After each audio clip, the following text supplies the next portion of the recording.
Welcome to Gamma Radio with your host, Gil Mancha. This is my chronological discussion of the strongest one there is, the Incredible Hulk. Disclaimer, I will be actively getting and collecting issues as we go, and I'm trying to only cover issues that I have a physical copy of or are in a collected edition. I'm going to try to stray away from digital because I love physical media, but the Marvel Unlimited app would be a great way to keep up with the podcast. We'll of course start with his original self-titled comic. There's a few others, TV shows, movies, and even video games we can discuss. And trust me, I'd love to discuss those games down the line. Be sure to hit the follow button on Spotify or preferred platform to get episodes as soon as they drop. While you're there, please leave a review so the show can be recommended to other comic book fans. In today's episode, we're covering the Green Goliath's first appearance, The Incredible Hulk #1, The Hulk. This issue was released on May 1st, 1962. Links will be in the podcast notes. Let's take a look back at what else was happening that day in history. Duck and cover, sports fans. He's hulking out. The best-selling single in the US was Soldier Boy by Shirelles, and in the UK it was Wonderful Land by The Shadows. Top of the box office was Moon Pilot. If you're a child, you're likely to be playing with toys such as Wooly Willy, the Hula Hoop, Matchbox car toys, and the Ken doll. Notably, the first Target discount store was opened in Minneapolis, Minnesota on this day. I hadn't heard of either song before researching for this episode, and I gotta say I dig Wonderful Land a lot more than Soldier Boy. Even though it's not spelled the same, the name Soldier Boy reminds me of the Crank That by Soulja Boy, but the two could not be more different. The version of Wonderful Land I found was purely instrumental, so it's really hard to believe this was top of any charts. The synopsis for Moon Pilot reads, away on a short leave before an upcoming moon launch, a NASA astronaut disappears and is feared kidnapped when the Secret Services learn about his friendship with a suspected foreign female spy. I didn't see it for free on any streaming service, but you can buy or rent it on YouTube, Google Play, Amazon Prime Video, Apple TV, and Fandango at Home, formerly Vudu. I remember Willy Willy from a Bo Burnham song, and I want to say a Family Guy segment. The name Matchbox Toys didn't ring any bells, but I do know what Hot Wheel cars are. After the box office hit that was the Barbie movie, it's fun to hear that the Ken doll was never so popular over her, if only for that day. I don't go to Target too often, but when I do, it's because I want to go to the Starbucks that's actually in the store or the cupcake/boba tea place nearby. Speaking of, I could really go for a Taro boba tea right now.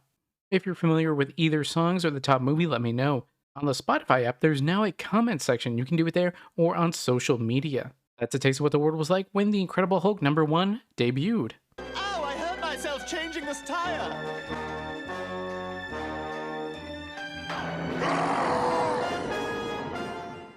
I'm reading this thanks to Marvel Epic Collection, The Incredible Hulk Volume 1 Man or Monster.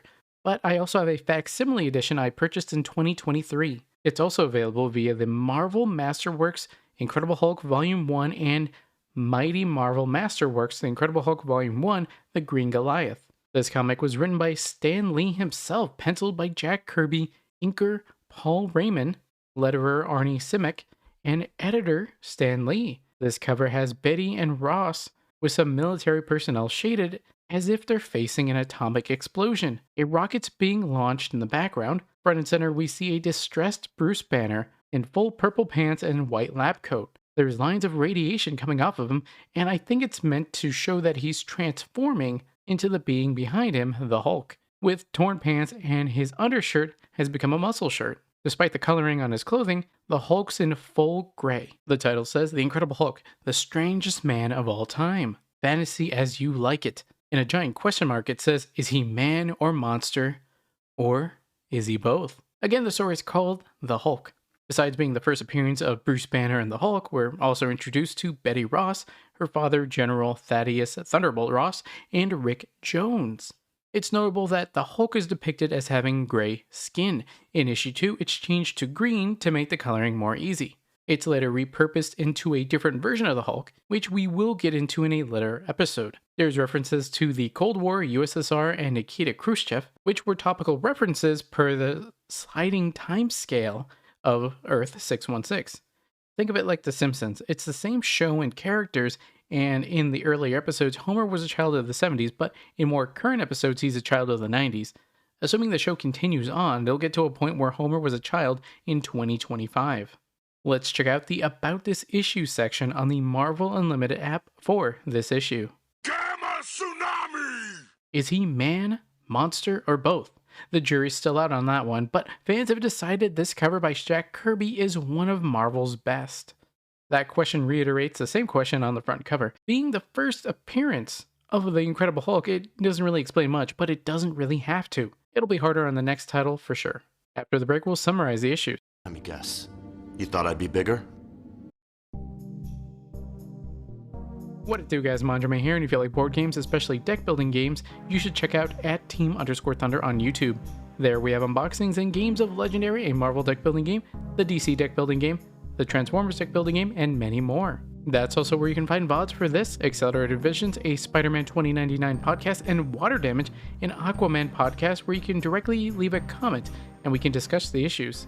No, not the Hulk. Not now. Part 1, The Coming of the Hulk. The cover shows a gray Hulk with normal blue pants and tethered orange shirt whose sleeves were torn off. He doesn't really look angry or anything, just apathetic. In the text it says, half man, half monster, the mighty Hulk thunders out of the night to take his place among the most amazing characters of all time. Incredibly presumptuous, but hey, they weren't wrong. The story begins in the desert of a testing of a G-bomb. Miles away in a bunker are nervous scientists waiting to test their gamma bomb. None are more tense than Dr. Bruce Banner himself, the genius who created it. Dr. Banner announces that in a few seconds they'll find out if they've succeeded or not. Igor, however, tells him that he was against the testing and still is. It's too dangerous. Now, I don't know how truthful he's being because he reveals that he thinks that Banner should have revealed his secrets of the gamma ray to him. Banner cuts him off, telling him that General Ross is coming in. Ross asks, "What's the delay? What are you waiting for?" He goes on to berate the two scientists, saying his men have been stationed there waiting for weeks, wasting their time. Are they going to test the blasted bomb or not? Banner responds by telling him, of course, we just need to take every precaution. We're tampering with powerful forces. Ross disagrees, saying, bah, a bomb is a bomb. The trouble with you is you're a milksop. You've got no guts. Let's take a second to read the definition of milksop, which is a person who is indecisive and lacks courage, which is definitely the way that Ross is viewing Banner at this moment. He goes on by saying they should have put him in charge of the test. By thunder, it would have been done by now. I'd love to see General Thunderbolt Ross saying thunder more often.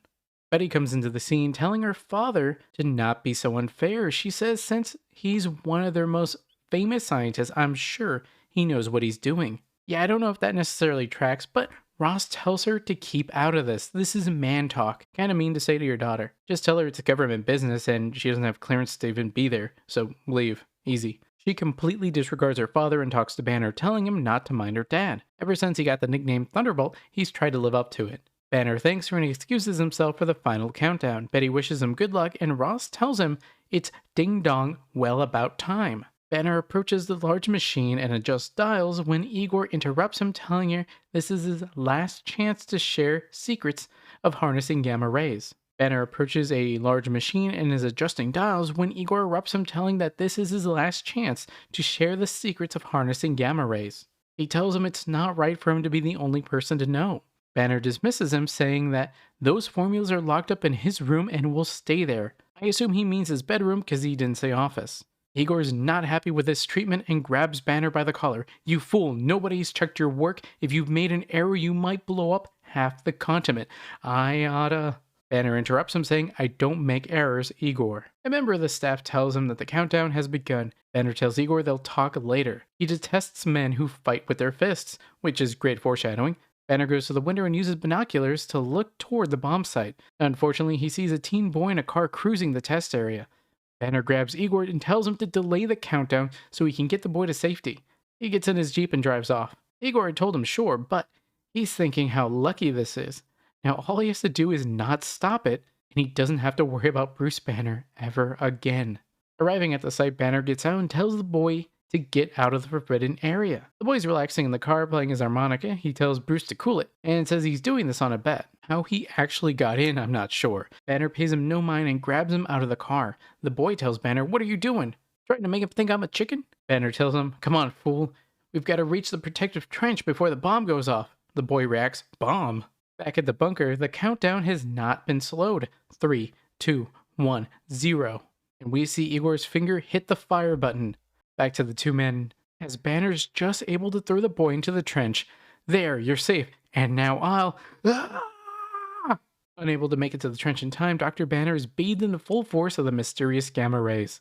The world seems to pause for Bruce as his ear-splitting screams fill the air. It puts him in a trance, and even when hours later he's still screaming, he's awakened by a doctor and the boy he'd saved, Rick Jones. The doctor is astonished he's still alive after getting the full impact of the gamma rays.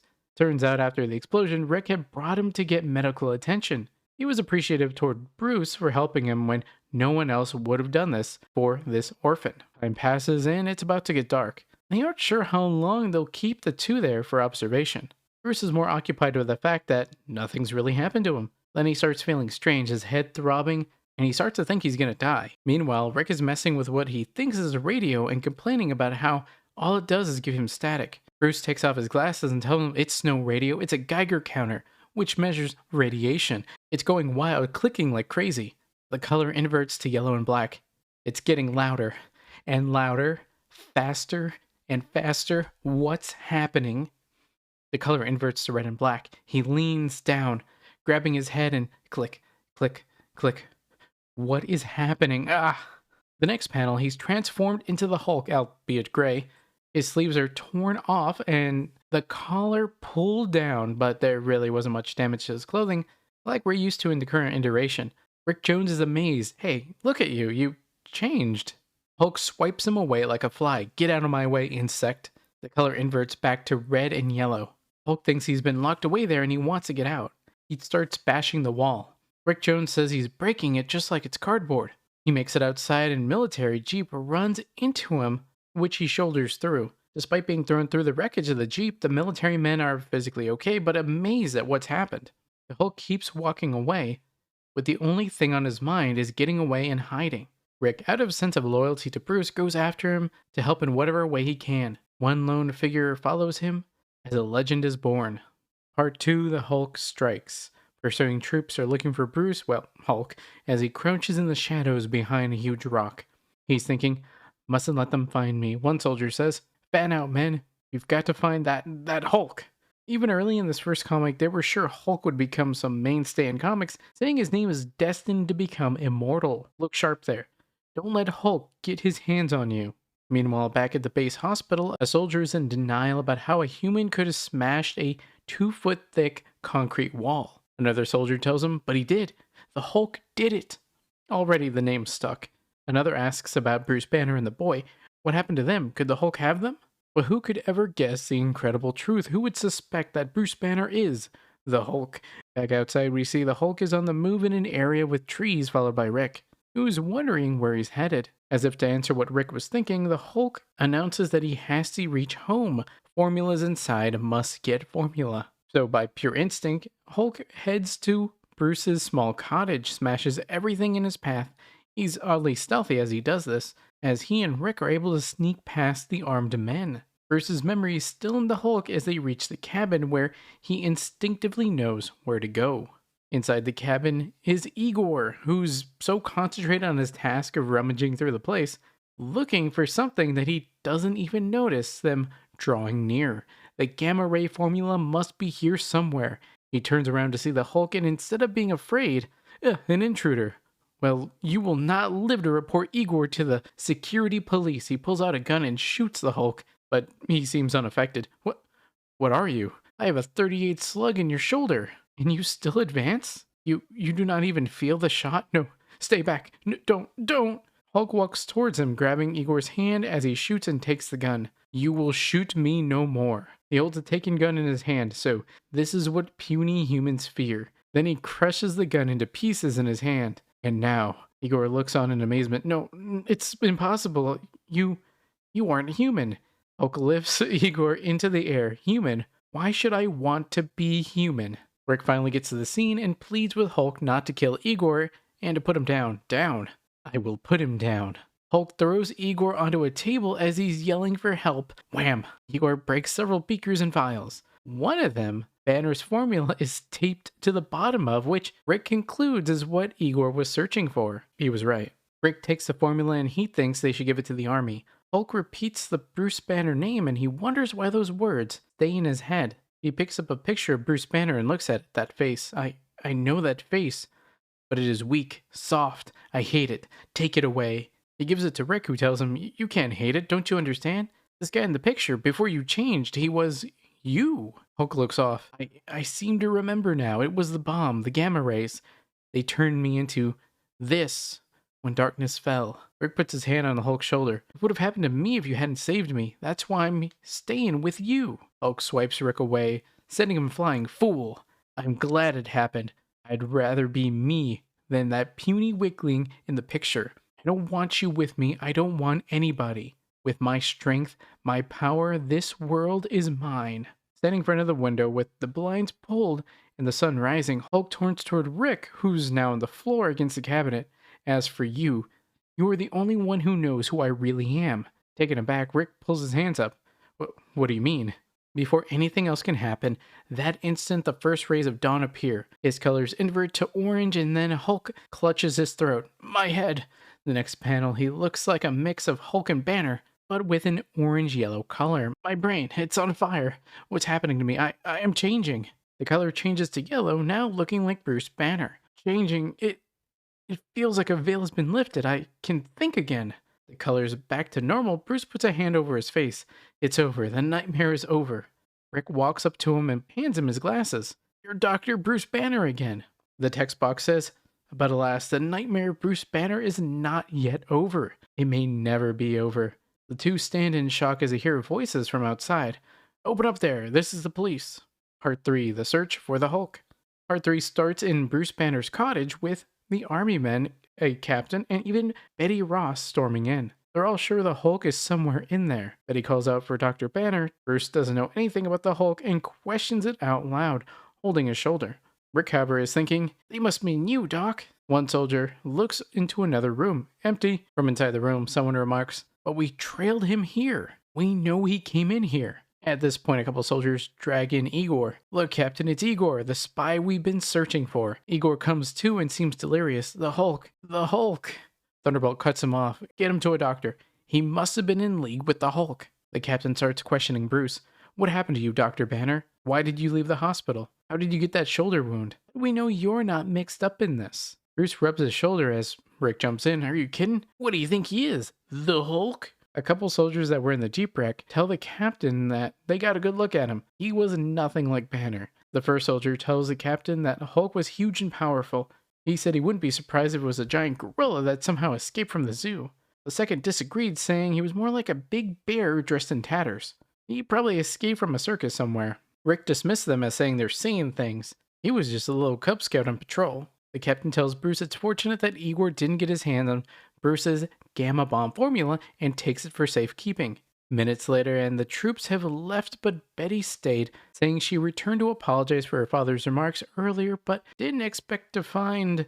Bruce cuts her off. To find me in the middle of a search for a monster? He puts his head in his hands and leans forward. Neither did I. Neither, beginning to sob, did I. Betty tells him he's ill and needs medical attention. Rick appears with a gauze, telling Betty he doesn't need medical care. Just a little bit of peace and quiet, that's all. Bruce composes himself while Rick bandages his shoulder. He apologizes to Betty and asks Rick to see her to the door. She's willing to leave but tells Bruce that, should he need her, he stands up. Miss Ross, Betty, I'll call you later, after I've had a chance to pull myself together. Delighted, she replies, please do, Bruce, and expresses her desire to help. Rick's watching on, disgusted on how Bruce is calling her by her first name now.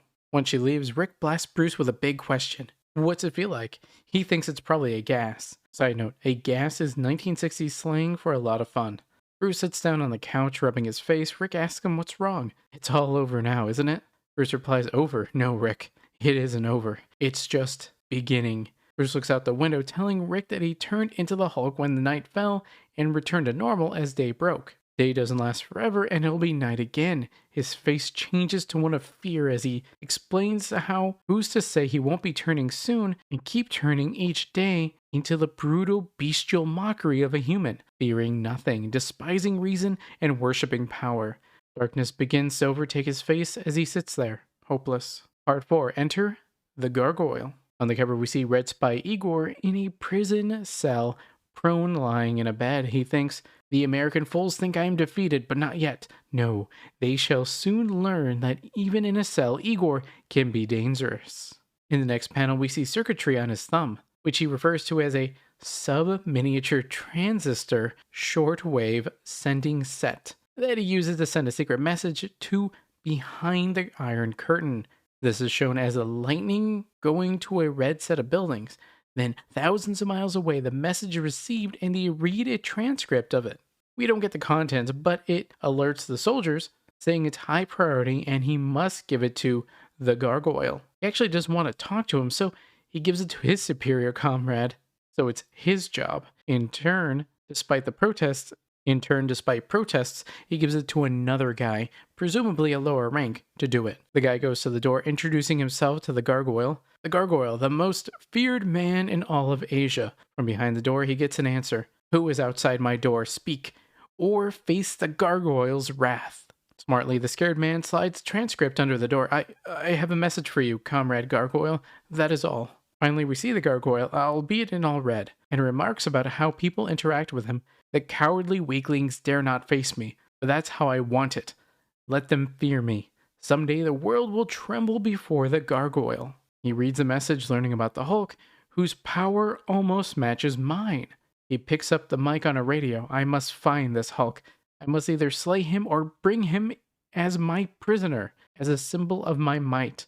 Pressing the button on the radio, attention, this is the gargoyle. Prepare a rocket-firing sub for immediate departure. That is all.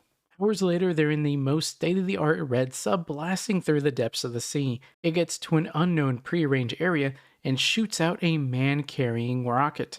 The US's radar tracks an unidentified missile heading toward the base. They order their Hunter missiles at it. The missiles arrive and hit the rocket, but the tip is ejected and fires a parachute so the gargoyle lands safely. Back to Bruce and Rick, they're in a Jeep with Bruce at the wheel. Rick asks why they're not home, and Bruce explains he wants to be out in the open when he turns this time. Rick is amazed that Bruce, the most famous missile expert in the world, brainy and cultured and all that jazz, yet Bruce finishes and sends, and yet due to the forces unleashed by the gamma ray, I turn into a marauding, savage brute by nightfall. Rick replies saying that's why he needs to stick with Bruce to make sure he doesn't do anything awful. But then Bruce's hands start to tremble. They begin changing, growing in size, and turning gray. His arms burst through their sleeves. As he's staring at his own hands, Rick tells him to keep his hands on the wheel. He replies, "Wheel? Who cares about the wheel? Who cares about anything?" They crash. Thud. From the wreckage emerges the Hulk, who looks more like his famous green, although it might be lighting induced. Hulk's confused about where he is and, initially, where he should go. He decides on General Ross's house to find Betty. Rick feels happy to be alive and he tries to stop the Hulk. In the distance, we see the gargoyle has found the pair. A short distance away, Betty can't get Bruce out of her mind and feels he needs her. Her father asks what's wrong. She's been preoccupied all day. She remarks about how if only things were as simple as they were on his day, or a squad of infantrymen could solve anything. She feels like they're on the brink of some fantastic, unimaginable adventure. He tells her she just needs a little fresh air. Outside, she calms down, thinking her dad was right and the crisp night air will clear her head and drive the thoughts of Banner from her mind. She begins to muse about how she could just tell herself there is no Hulk. Suddenly, we see a foot in the distance. He approaches saying, "But there is a Hulk. And don't you ever forget it." Oh no. She shrieks in utter terror. She faints nearly instantly from the sight. Rick makes it to the pair and he tells him to let her go. He tries to reason with the Hulk, but he shuts him down. Nobody tells the Hulk. Interrupting the moment. "But you're wrong, monster. Turn around. Turn and face the gargoyle." Part 5, Triumph. The cover for Part 5 has the gargoyle in the foreground pointing the gun at the Hulk and Rick. Betty's not even in the frame. Rick's holding Hulk by the arm. "Holy Hannah, who's that? Hey, look out, Hulk, he's got a gun." Undeterred, he brushes them off. Bah, no puny pistol can kill the Hulk. The gargoyle reveals that he didn't travel this far just to kill him. Rather, he's got a different kind of gun. As he shoots, he explains how bullets work. The instant it strikes you, it will sap your will, making you my slave. He gets shot, and despite saying the Hulk is no man's slave, he falls over. Despite claiming Rick isn't important, he still shoots him as well. He then commands both of them to do as they say. He then commands them both to follow him, and they do. Moments later, we see General Ross rushing to a waking up Betty. She tells him how horrible it was to encounter the Hulk. She's worried about what he wanted and where he went. Maybe she'd imagined it. Ross tells her he'll find the Hulk and destroy him. She then muses that, despite The scary outward appearance, he seemed sad, as if he was looking for help. Not hearing that, Ross tells her, "I'll find him. Even if it takes an eternity, I'll find that monster." Meanwhile, the gargoyle has mind controlled another person to act as his driver while the group gets to their rendezvous point. They make it to another sub and get into a spaceship. Unfortunately, or fortunately, rays of dawn hit the Hulk, turning him into Bruce. Hours later, they make it to a communist soil. The gargoyle approaches the two. "The Hulk, what happened to the Hulk?" The two play it off. "Got any idea what this Joker's talking about?" Bruce remarks, "Not the slightest, Rick." The gargoyle recognizes Dr. Banner and immediately makes a connection between Bruce and the Hulk. The gargoyle gets the three alone in their cell. He tells Bruce that his secret is no longer secret. He breaks down and asks why he would be a monster. It's the most horrible thing in the world to be a freak, a gargoyle like me. It's an awkward moment for them, with Rick remarking, "Doc, he's crying." With yearning in his face, the gargoyle asks, "I'd give anything to be normal, anything." Bruce tells him, "So would I, but I'm as helpless as you." But then he changes his mind. Bruce realizes he's seen cases like this before. He offers to cure him with radiation. He'd make him look normal, but his brain would suffer and he would no longer be a brilliant scientist. Rick grabs Bruce by the arm. "Doc, you ain't gonna help that creep, are you?" "Quiet, Rick." The gargoyle grabs Bruce by his tattered shirt. "No matter what happens to me, even if I die, so as long as I could die as a man." So Gargoyle makes the equipment ready, and Bruce zaps him with radiation, turning the gargoyle into a normal man. No longer a gargoyle, he approaches a picture on the way and blames his previous appearance on the secret bomb test he'd done for Nikita Khrushchev. Now that an American has cured him, he's no longer a gargoyle. He will defy him and all he stands for, like a man. Not long after, we see the two soldiers take pleasure in the fact that they have America's top atomic scientist. Suddenly, there's an explosion, and a soldier comes in telling them that there's been a disaster. The prisoners escaped, and the gargoyle has vanished. Suddenly, they see that the gargoyle's escape rocket is taking off. Thinking they'll find a clue, they make it to the gargoyle's office, who set off a bomb when they confront him, causing an explosion and killing them all. He'd known he'd die, but he chose to die as a man. The rocket was set to take Bruce and Rick to America and auto-eject them. When they notice the explosion, Bruce remarks it as the end of the gargoyle and perhaps the beginning of the end of the Red Tyranny too. The end. Under those panels is a square remarking about how the two are safe, for now. However, in a few hours, it'll be nightfall and the Hulk will appear again. So don't miss the next great surprise-filled issue. There's another note saying how starting the next issue, there's going to be a letters to the editor page that readers can mail into. After the break, we'll go over some thoughts and feelings about the issue. What's happening to me? My darling boy, my Bruce. Don't be afraid. Scientists aren't supposed to fear evolution.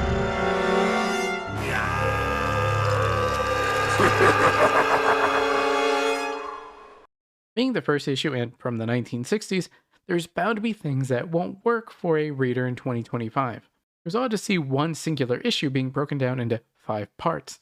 It would make sense if each part were released like a week apart, but it's one singular issue. Despite the wordy nature of the comic, it's not a novel. As for the story, the first few parts were good. It set up how the experiment happened and how it happened to Bruce, and he was trying to save this random kid. It was cool with the Red Spy, and I hope we get to see more of Igor in the near future. Maybe he'll break out of jail or use other spy tech. I didn't really like the gargoyle stuff. He set him up as this big and possibly strong bad guy. People don't even want to talk to him because of how scary he is.